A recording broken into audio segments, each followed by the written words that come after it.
Hi, everybody. Coach Anna here. And today I am with Siobhan, sorry, from Unsweetened Sio. And she has been doing this podcast, for 2 years now, 3 years, 2 years? 2 years. Yep. And your journey started about 3 years ago, Yep. where you realized that you were a sugar and food addict. Yeah. So in the beginning, it's really a lot about the food, isn't it? Like you're trying to figure out, what can I eat? What shouldn't I eat? No, and that does change as we grow and find out what affects us. But I have a question for you, because you've interviewed so many people and you've learned so much about yourself and food addiction, because of your curiosity and your podcast. So if you could go back to the beginning, knowing what you know now, what would you tell your early recovery self? Yeah, that's such a great question. I knew intuitively, first of all, that I was going to have to give it a full year. Like I knew that for whatever reason, I just knew that 30 days wasn't going to be enough, 60, 90 days. Like I needed to really give it a full year. So I'm really grateful that I already had that intuition. But I also wish, I guess I had known, I would have told myself, like, don't compare yourself to other people. I think that as addicts, we're more likely to do that too, or at least I was like, am I doing this right? Or, oh, someone else is doing this, maybe I should do that. And I think it's really easy to get off track that way, because the most important thing is to be listening to your body, your cues. And as you go off, the drug foods, your body's going to talk to you. So you need to learn how to listen. And every time I had maybe like a challenge or a misstep, I really, looking back now, think it's because I was trying to do something that didn't resonate with me, or, oh, well, this person does this, I'm going to try that. And it just wasn't for me. So I think just realizing that you need to experiment and see what works for you. It's great. That's why I do the podcast, is I want to inspire people. I want to get tips and information from other people. Like you said, I learned so much from other people's journeys. But everyone's journey looks different. And so yours is going to look different too.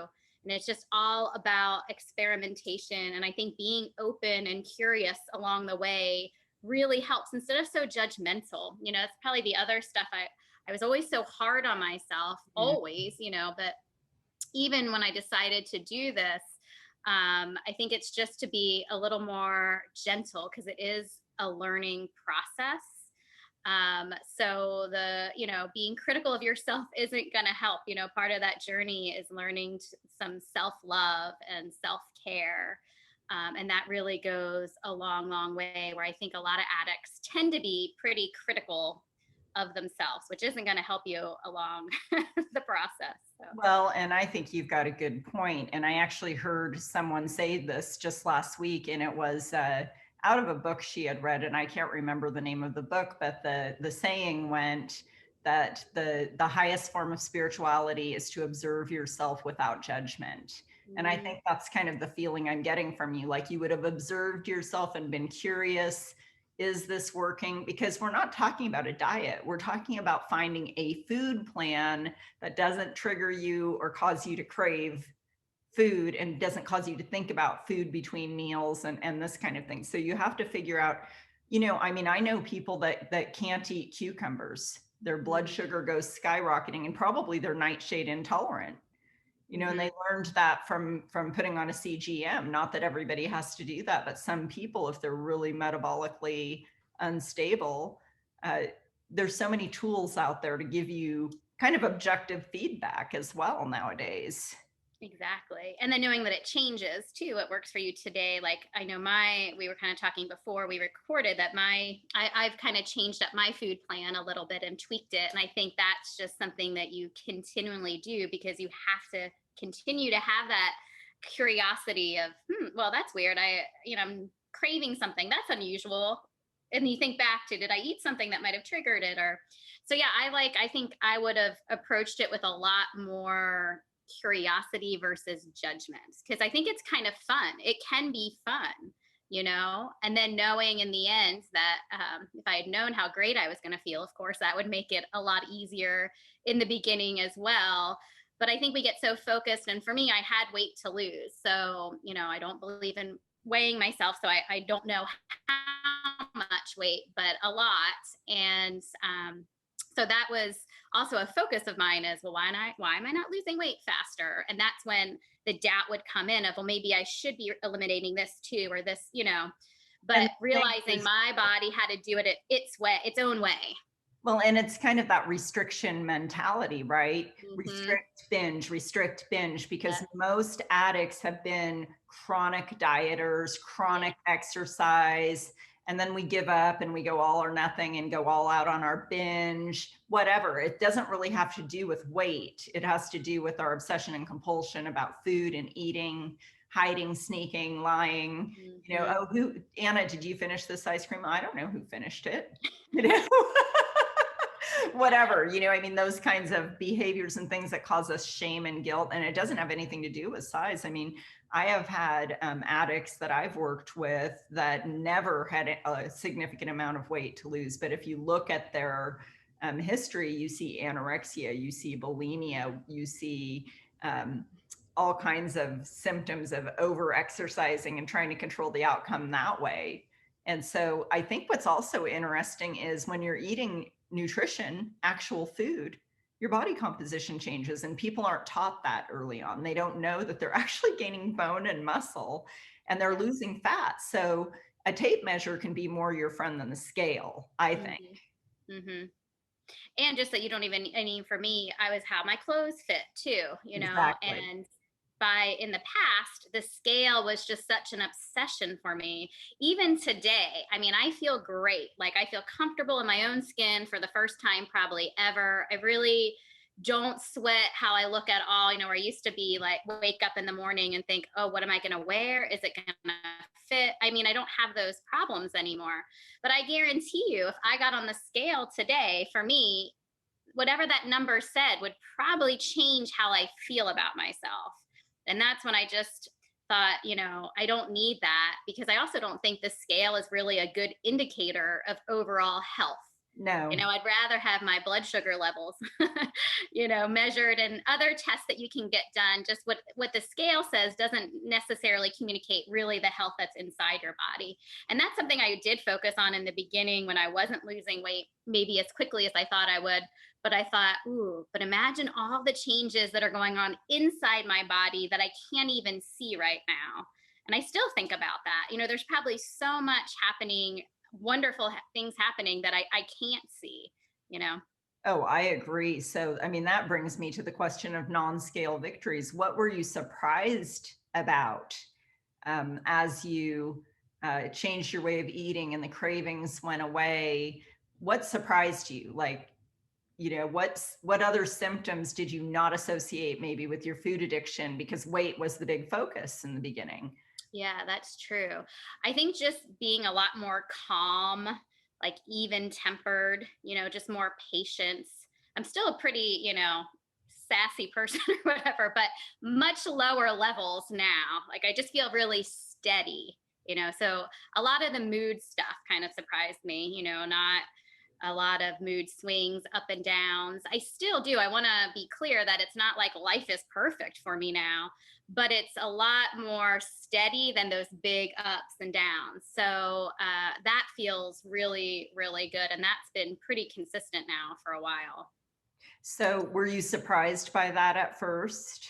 I was. Yeah, I was. And now I'm not surprised at all, because there's so much to do with food and mood. And I love, like, I've had some psychologists on the podcast. I love hearing them talk about, food and that connection, and that they're actually helping patients put that together, and how people are being helped that have some of the, like, depression even, that, start eating the right foods and they are like a totally different person. I just think that's so amazing how we underestimate in the medical community in general how much nutrition can do for our overall health.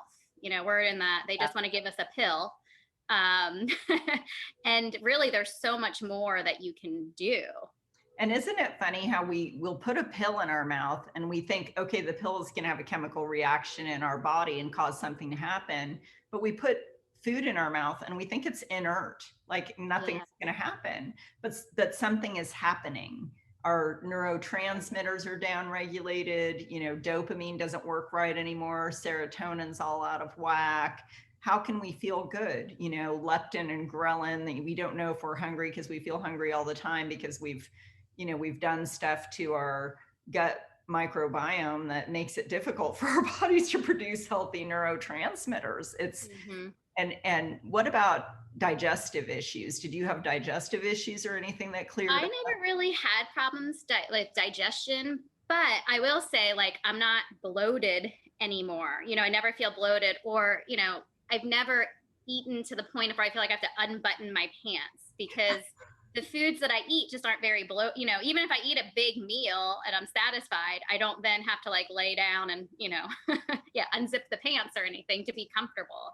And I don't have a lot of, I guess the only thing when I would be really like on a big binge, I might have like loose stools, you know, that kind of stuff. Like that's usually how it showed up. And I really haven't had that at all, you know, since removing those foods.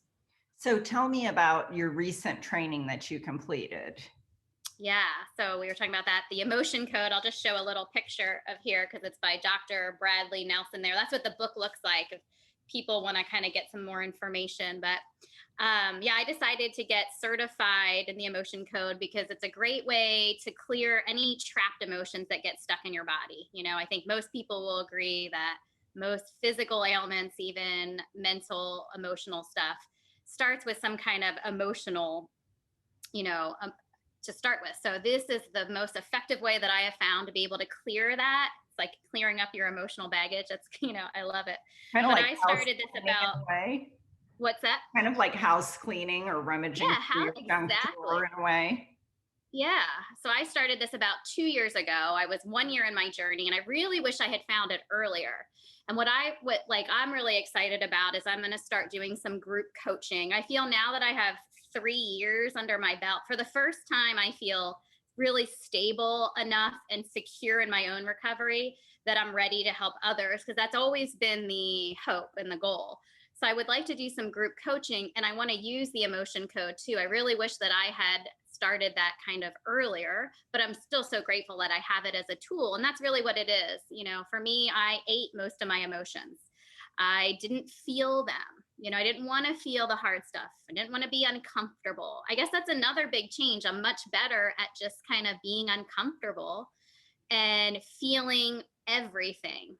And before, I really, as soon as I had a bad day, I'd be reaching for my sugar treats. So with the emotion code, I've been able to clear up, like we're saying, just kind of do a little internal cleanup of all the stuff that I've trapped over many years. We also inherit a lot of stuff from our Yes. parents. So, you know, there's a lot that we absorb. I'm an empath. I absorb a lot from other people, especially this year with everything going on. So now I have this tool, and that's originally I just wanted to learn how to do it so I could help myself and my family. So I went to an in-person workshop in December 2019. Thank goodness, you know, before COVID hit. And I got to be with Dr. Bradley Nelson in person learning this. And even from that first seminar, I was just blown away. You know, I worked on a woman, we were just practicing, and she couldn't fully like lift, like her finger was kind of stuck like this. We cleared like 3 or 4 emotions, and she was able to extend her finger for the first time, she said, in like 5 years. And that was me working on her, like and I just thought, wow, this is Oh, really I can see powerful that. stuff. You know, I mean, I think a lot of women go around with their shoulders eating their head, right? And then, Yeah. I mean, I'm really into like learning how to release your pelvic floor because we carry a lot of tension in our body that we're not even aware of. And Americans walk around like a bunch of tight asses. And if you just do a Kegel and relax, you'll see it's true. And a lot of Mm-hmm. people with like low back pain or they can't breathe from their diaphragm, if they just release that pelvic area, you know, and it does have to do, I think, you know, what you were talking about was you were avoiding feeling and going for that dopamine hit because Yes. you wanted to change the way you feel. And that's what addiction really is about. I'm going to change the way I feel. And I have this euphoric recall of what it felt like the first time I got that hit of sugar. Mm-hmm. And so now that you're not doing that, you have to find a new way to live. So tell me one of the techniques. Can you use one on me real quick and give a Yeah. demonstration? So yeah, just to give kind of a brief and so Dr. Bradley Nelson is a chiropractor, and he was working on patients and just realized 90% of them were getting better. But he was frustrated because some weren't. And that's when he kind of discovered there was the emotional component. So that's why he developed, this particular method. There's other methods to clear trapped emotions, but he has this chart that I'll just show. It's the emotion code chart. It's 60 different emotions that we can carry that are blocked. And so I use muscle testing. And I don't know if you're very familiar with muscle testing. Yeah, it's like if you hold your arm out and someone pushes on it. Yeah, you can ask your body and it's going to give yes or no questions. Yes. Now, the cool part is, and we'll do an example of since you're open to doing it over, live here or whatever, so people can watch. But basically, since I have your permission to work on you, I muscle test myself, asking questions for your body though. So that's the cool thing. You don't have to do it in person. You can do it over the phone. And that blew my mind at first, because when I first had it done, it was in the group coaching possible. Exactly. Yeah. So, yeah. And I didn't, energy, that's the way energy works. It's everywhere. So it's really cool and powerful that you can still do it over the phone. And I've done both. So I know that the experience for me has been the same. So that's what we would start out. I usually would ask you what you particularly wanted to work on, but just for this example, I'll say, is there a trapped emotion that we can clear for Anna? And I would get a yes. And then I say, is it in column A or column B? And it's in column B. A couple of examples of the emotions, and I'll tell you which column. Well, no, I'm asking your body. Oh, okay. Okay. I'm muscle testing right now. So I found out it's in column B. So that's how I figure out which of these it's in. Okay. And then I'm going to say, is it an odd row or an even? It's even. Is it 2?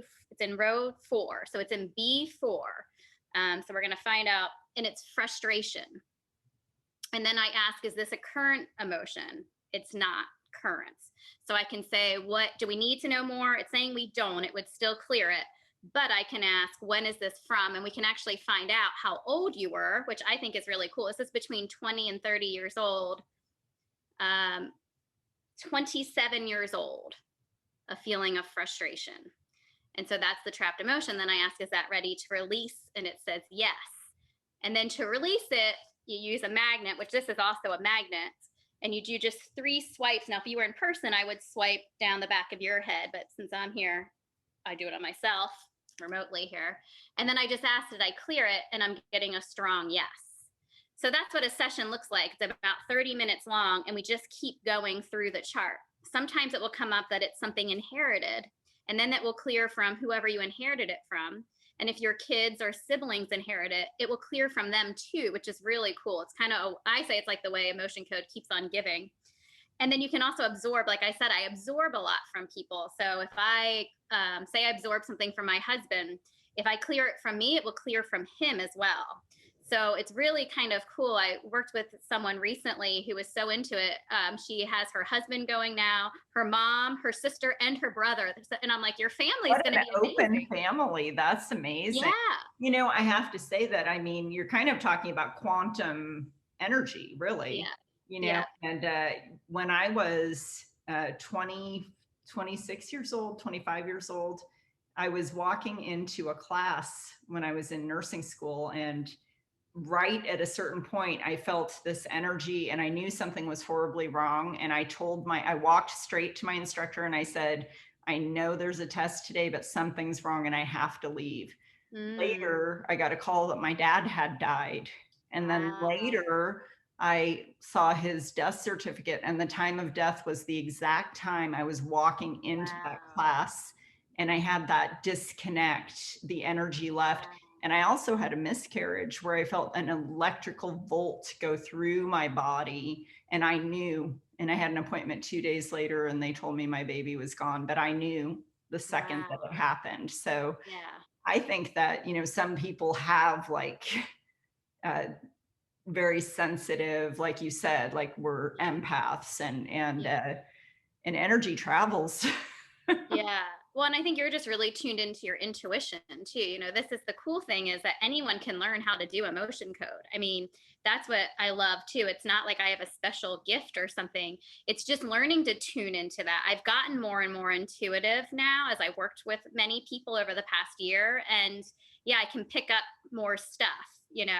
But in the beginning, it still was, even if it was just clearing out those certain emotions, I still felt like such a release and relief. Usually after a session, people say they just feel like they can breathe a little easier. They just don't feel so heavy.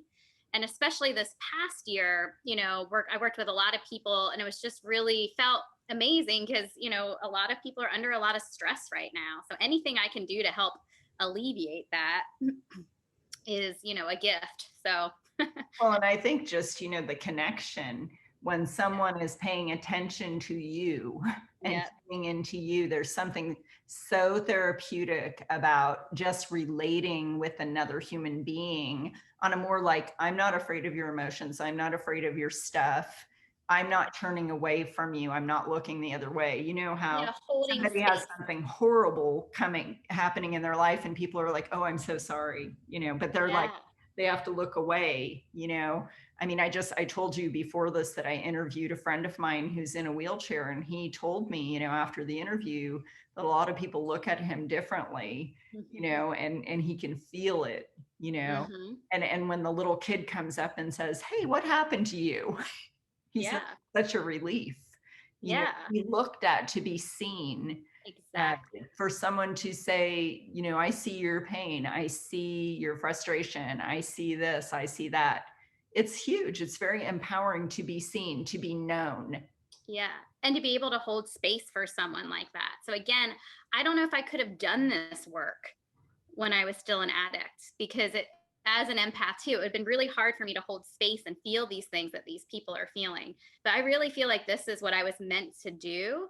And so I'm so grateful, but I really think I had to overcome the addiction first in order to really embrace this gift because stuff like this has kind of always come up for me.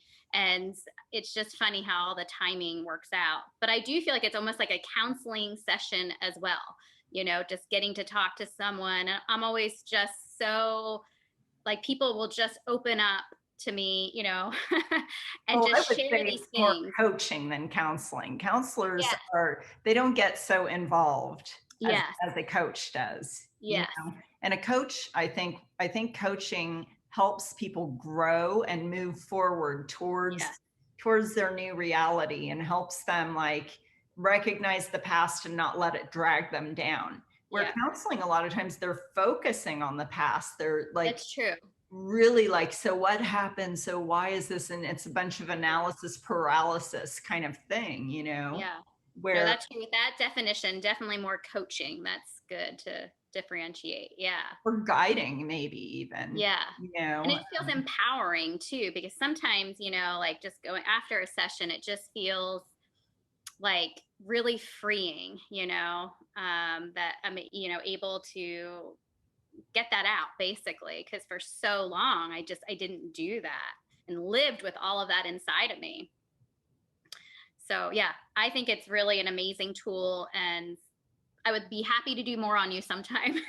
Well, But it's that also a sounds like privacy fun. And thing. I think, even just like when we do open up Sugar X, having you as a guest, talking about it Yeah, as an option for people, that would that be kind of great. thing, because um, one tool is good for some people and another tool is good for Exactly. other people. And that's one thing I think we hope to do is let people know, look at this vast amount of knowledge, Yeah. information, um, especially education, educate people. This is Yeah. this is the human body. This is how your hormones work. This is what happens. This is how emotionally you can be held back. So one Yeah. question I have is also, did you have any addiction interactive disorders as you were getting off the drug foods? Did you have behaviors or other things that came out that you Yeah. noticed, like, I don't like this behavior, this feels like the addiction, like Yeah. maybe social media or anything like that? Yeah, you really kind of introduced me to that term. So I'm really grateful because I think it's really fascinating to think about. And yes, I don't do well with social media. That's a good example. I found that out years ago, though. And kind of funny. Just recently, I decided, after doing a whole podcast episode about why I don't do social media, I now decided to be on social media, but I'm very transparent that I have someone doing it for me. Like, we work together, I help with the posts and stuff, but I still, I don't, can't do that in a way in moderation, and I think it's the all or nothing. I'm very all or nothing person, that's what I've learned. So I'm trying to be less like that. But as far as those types of things go, and sometimes I get a little carried away with online shopping too, I have found in this kind of past year. So I'm just kind of always on the lookout, and it's like, okay, wait, something's up, nothing that's really gotten out of control, but definitely something that's come to my awareness that it's okay, this could become an issue, Right. so, Well, and but I that's am part very of that careful since you honesty. introduced that. That's part of that honesty that you have to have as a recovering person, because all those symptoms that were alive when you were doing the active addiction, they don't just go away. And as we move towards another manifestation of addiction, we wake up all those symptoms: more, different, better, never feeling content. Yeah. I think, like, that's a very big cue for me. If I feel like a little discontent and I don't feel like, kind of like, it's okay, it's satisfied. And that doesn't mean that I don't have goals and I don't work towards them. That's growth. But that's a whole different animal than I have some puzzle on my phone and it's going ding, ding, ding, ding. And, if I was playing, say, solitaire or putting together a puzzle on my table, I'm not going to do that compulsively like I would something that's going ding, ding, ding, ding and giving me that dopamine hit. Yeah. And yeah, that's, you introduced me to that, to the more, better. I can be like that too. And just have really high standards for myself and for other people. I feel like I've just kind of tried to relax that all a little bit, be just a little more in the moment and present, and just not sweat the small stuff so much. I would say that's another big change. And how is that feeling for you? Really nice. I'm sure people around me enjoy that too. So, I'm still that's very high really energy. releasing. Like, is control an emotion, or is feeling like you need to be in control? Is that one of the things on your card? Yeah. I can feel like, lack of control is actually on here. So I tend to be controlling, or I like things to be controlled. So that's definitely something that I've had to look at and work on. I bet you're It's not easy sometimes.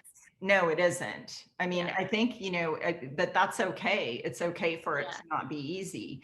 It becomes like a thing where, okay, so what? It's not easy. It's still my responsibility to try to grow through this. Exactly. Because it feels so good on the other end. I think I don't know if it's all addicts, but I'm always was afraid to feel again these hard things. But what you realize once you start feeling them is that they go away then, or it does release. It's like, it might feel really bad, but you're not gonna, die from it. It feels like that sometimes, like, but you don't, you get through it and then you feel so much better, but you have to sit with it a little bit. And I think the more you do it, it just takes practice, like anything. The more we do it, the easier it gets. And I have found that, like, when I kind of might be off, it processes now a lot faster, that I have all these tools, and maybe it would have, thrown me in a funk for like 2 weeks. It now is like 24 hours and I get out of it. So, but you have to do the work. I mean, you got to put in that work. And I think that's the second part that comes after getting off the sugar and flour, because in the beginning, I think it's hard to do that work when you're still in your addicted brain, and even listening to Bitten again talk about how really it takes like 2 years for your brain chemistry to really repair itself. Like, so that's why I think this just journey keeps continuing and deepening as you get more and more free. You can kind of go deeper and deeper where you might not have been able to do that as much in the beginning. So, but that, I think, is the fun part. For me, it's really fun. I was just going to say, you said 2 words that I really love during this interview. One is release and one is fun. And I think that release gives you freedom. You let go of your old tapes, your old way of thinking, your old feelings that aren't necessarily true. And Mhm. and I saw someone one time say that, when your hands are closed, you're hanging on, and Mm. you cannot give or receive, and when your hands are open, and they literally did this, you can give or receive. And I think they were really talking about energy, the energy Mhm. between Yeah. two people, your children, your husband, people on the street, how you're going to be if you get stuck in traffic and you're going to be 10 minutes late to some very important thing. And you just like, when you're in this space, you're like, okay, I'm going to be late. That's Yep. fine. But if you're in this space, then you're like, honk, honk, honk, honk, And so it really, the dynamic of how you respond to life changes. You stop Mhm. reacting and you start almost like just choosing to, kind of be the water and go around the rocks Mm. and not get so Yeah. caught up in little things. Like you said, don't sweat the small stuff. So I love Yeah. that. I love, release and fun. And I do think Yeah. it's fun to grow and change. And it's really fun to watch people open up and grow and change. Mhm. Mhm. It's just fun to learn about yourself, like to get back. That's what I feel like I say a lot is I feel like the light inside me is turned back on now. And it's been really fun getting to like reconnect with who I've always been, but was kind of covered up for a while. And, I really like the person that I am. So I do think that part of the journey is really exciting, even though it does take work. And I like that, with don't sweat the small stuff. I had this quote up for a while that basically was like, kind of be like a surfer. I want to be like a surfer, just ride the waves. And that's what I kind of visualize. And I used to have a lot more road rage. That's actually another good example of something I didn't think about. Where now I am a lot more zen in the car, or I might be, tempted, but then I'm like, well, for all I know, someone could be in labor, someone could be in pain, someone could just be having a really bad day. Like I try to, remove myself a little bit, create some space around my reaction and get more curious instead. Like ask questions like, well, maybe there, and that's helped a lot too. It just diffuses that, temper, Yes. it might have And had. I think we always think we know, like when we're harsh judges and critics of ourselves, we're also Mhm. harsh critics and Yeah. judges of others. And I remember one time when I was working at a lawn comb counter, I was the manager, and one of my women that worked for me, she really kind of had an attitude towards customers sometimes. And Mhm. this customer came in and just was like kind of stone faced, and she needed all this makeup and skincare, and the lady that was working with me started getting the stuff together and started singing, wipe off the clouds and cheer up, put on a happy face. And I recognized she was being sarcastic towards this Mm. woman. And I had a paraffin wax hand treatment on the other side of the counter, and I said, why don't you come down and come over here and sit down and let me give you a hand massage and treatment. And I sanitize her hands, and I started talking to her, and I said, so what brings you to our counter today? Her mother had died unexpectedly, and all of her Mm. luggage was lost on the plane. Oh. And the girl that was singing that, she just came around the corner just in time to hear that. Oh, yeah. And I thought, man, shame on us as people for thinking we know what someone's story is, that Exactly. we even have any clue why they're looking the way they do, why they're feeling the way that they do. Shame on us for doing that, even to Yeah. ourselves, Oh, yeah. Yeah. No, that's a really good example of, yeah, you just don't know what is going on with other people. And I've been in a situation before where that person's me and someone might not have given me that same grace. And so, yeah, I do try to do that a lot more now. And I think that is easier with the mind frame that I'm now in, And again, I think that's more about that curiosity. I just think is so important if you can be more curious, even if something's triggering you. Because a lot of times something like that might be triggering an emotional response in you for some reason. And I might be like, oh, that's interesting. What's going on here? Let's check in. I talk to myself a lot more right? now. Well, and I think, anytime someone feels superior or inferior, Mhm. they're really like experiencing being apart from or alienated from just being another one. We're Mhm. just all, why were we born? We don't know, but here we are. and we're all in this same journey together. Whether we like each other or not, we need to treat each other with dignity and respect. And my husband, he always says, you catch more flies with honey. And, it costs nothing to be kind. It costs Right. $0 to be kind. You don't have to be rich to show someone kindness. You don't have to have anything to be kind to anyone except a graciousness that you choose to have.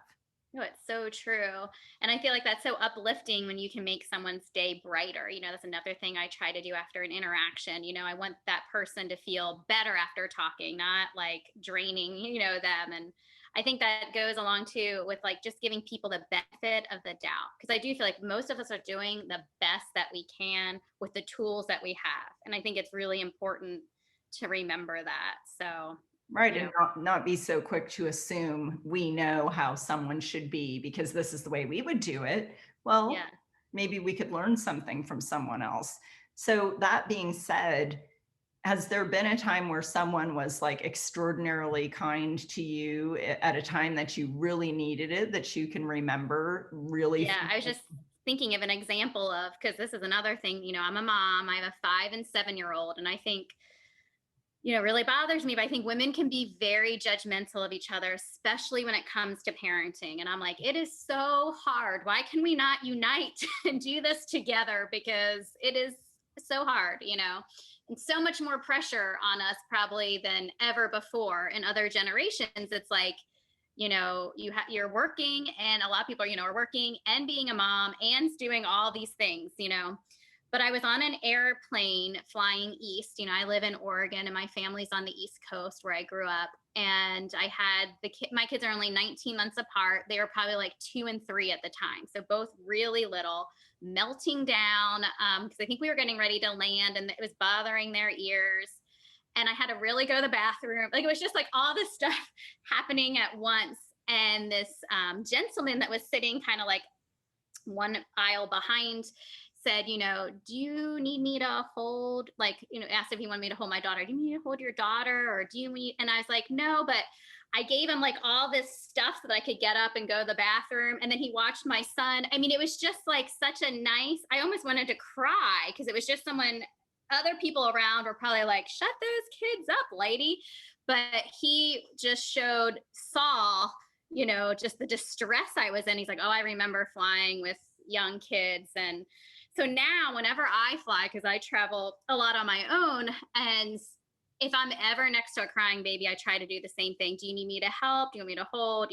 Don't worry. I remember when my kids were like that. And you can just see the relief in their faces that, because I think no parent wants to fly with, very scared already about, annoying other passengers on the plane. So just to get that compassion is so huge. So I'll never forget that. And I do always try to do that now because I've heard, you hear people grumbling like, Right. oh, I've been crying the whole time. And well, I have to say, this is even better than I was hoping for, because what I'm hoping for is that people will see once you give up one thing and you're filled up with better. You're filled up with better things. And so now you have this capacity to be empathetic and to care and hold space for other people. And there's that old saying that it is more important to understand than it is to be understood. And I think that is what happens in recovery is we get out of our own way and all of a sudden we see other people and we see, hey, you know what? I know a way out if you want to know about it.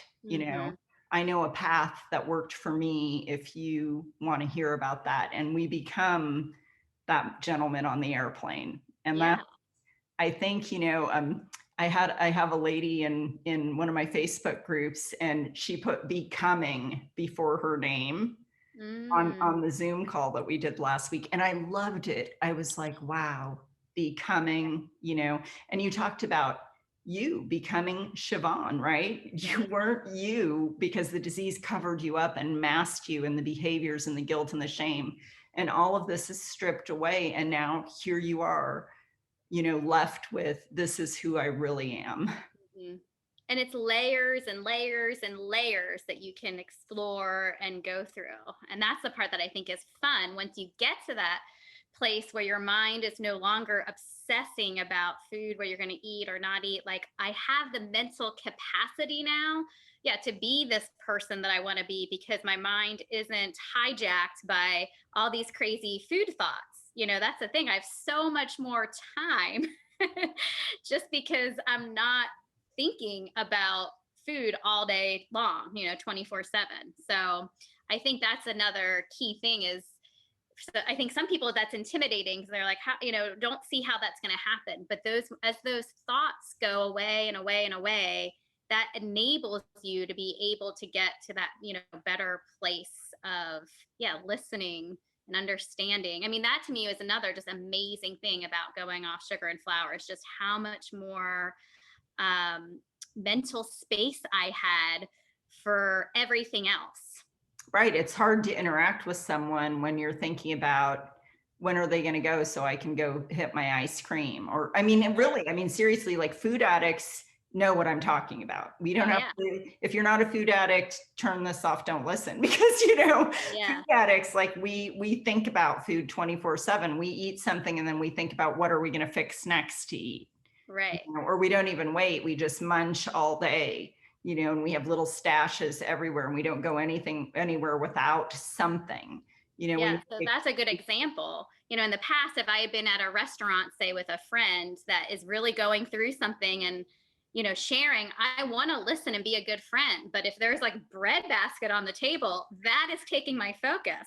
Or if someone puts a dessert menu down, she could be, I will not hear anything because of what's going, the compulsion in my head, where now that's another key thing. I just feel like I'm able to be so much more present with people, even, with my kids too, but with friends and family. Like when I go out to a restaurant now, it used to always be about the food. Family gatherings was always about the food for me. I laugh when people are like, well, it's not really about the food. And I'm like, for me, it was, but now it's not. Now it's about the, community and friendship and all of those things. But before, I couldn't focus on those things. And now I do. So that's another really amazing difference from before and after.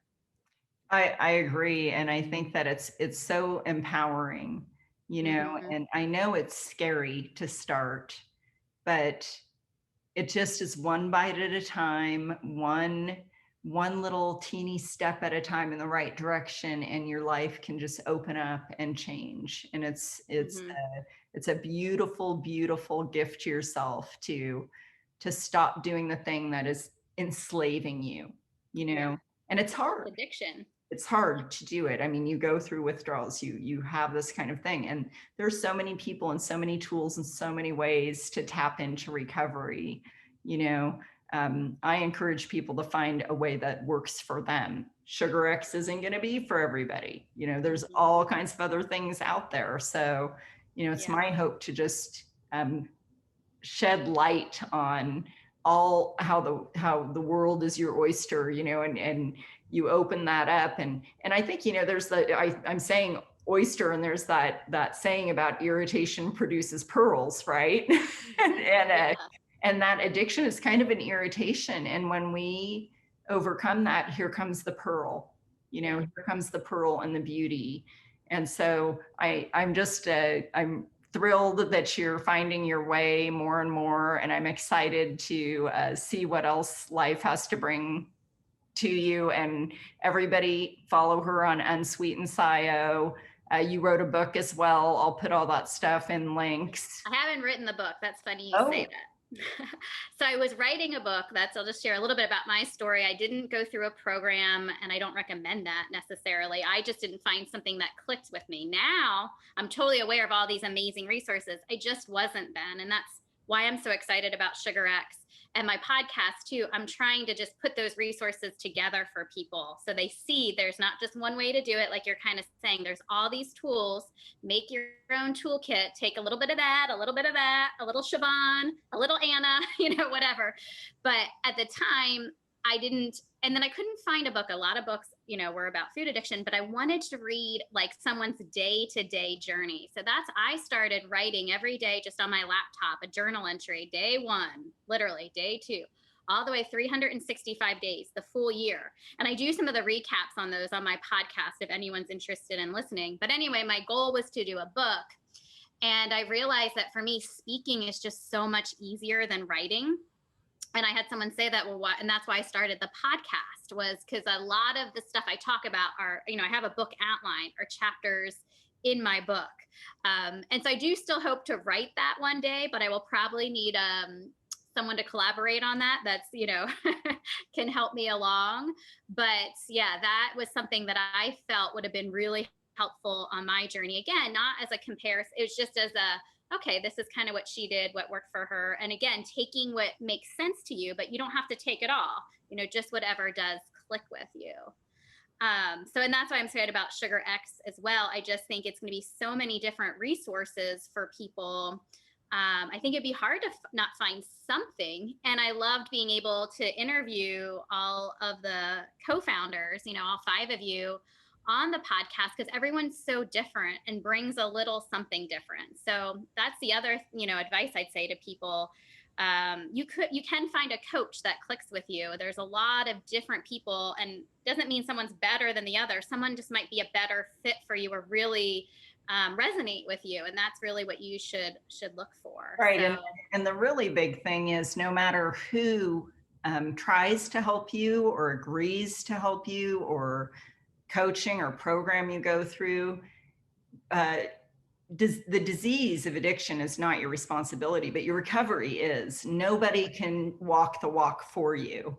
And I think that that's really important. And that's kind of the hard part, because I think we fear of missing out. What am I going to eat? No. And all of these things that we find out there was nothing to fear, but we don't find that out until we walk through that door. But we stop ourselves from walking through that door with the fear of the unknown. And it's funny, because what we have been doing wasn't working, and it hadn't worked for a long time, but we're not willing to let go. We want to do this. But it's mine. But there's this image. It's a picture of Jesus, and he has this huge teddy bear. I saw it on Facebook a couple of years ago. He has this huge teddy bear behind his back, and a little girl has this tiny little teddy bear, and he wants to give her the huge teddy bear, but she won't let go of the little one. And I know, I mean, probably I'd be like, but I love my little teddy bear. But that's kind of like the way it is with addicts. Like, but I don't know how to do anything else. This is what I've always done, you know? And that is scary. And I talk about a grieving process. I had to grieve giving it up. That was really a big part of my process. And I knew that was, it was scary for sure. So yeah, I like that you say that, but then what I found now, I want to say on the other end, because I've done every diet known to mankind, every exercise thing, every diet, anything you can imagine, I've tried it.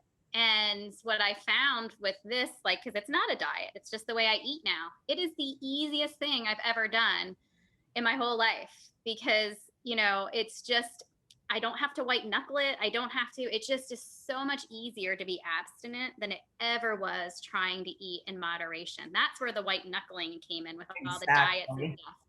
So I just want to tell people that too, it's not hard once you get going. The withdrawal process is, once you get through that, and that looks different for everybody, but I think once you get over that point, because I would say by, 6 or 7 months in, I was like, oh yeah, I'm never going back.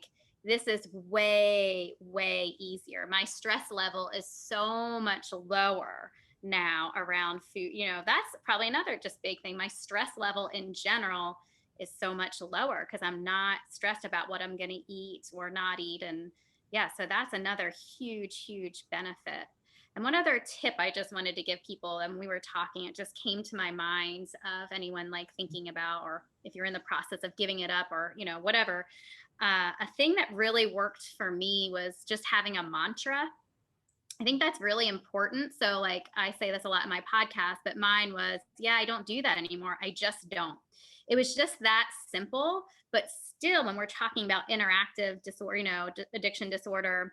So when things like social media might, even yesterday, because I was on social media a little bit helping because of the Quit Sugar Summit, and my interview aired Wednesday. And then so that was the next day, then it was a little bit, well, maybe you should check. And I was like, no, I don't need to do that. I don't do that anymore. And it's I can use the same mantra because those little sneaky thoughts, that addiction likes to try to sneak in there. And I find that just having an automatic response, because for me now that is super automatic, it just shuts it right back down. And it rarely happens anymore, but in the beginning it happened pretty much all day long. And it was just, again, really helpful in kind of training myself, like, nope, sorry, you don't do that anymore. You just don't. Just being real clear about it. So, and I've heard other people, that have different mantras, but I do think that's really, really helpful, that it just brings you back to that present moment and just shuts down that little voice, because you are going to still get that voice, especially in the beginning, trying to derail, your recovery. And then, life happens. And so, so you learn that the food and life don't go together. You don't have to eat over anything, and you start learning that, and you build a base. And if I can do it, if Siobhan can do it, anyone out there can do it. Trust me, we're not that special. So you should see our sugar charts. We are. We can do it. Anyone can do it. Exactly. Well, thank you so much for your time. I appreciate it. Thank you so much.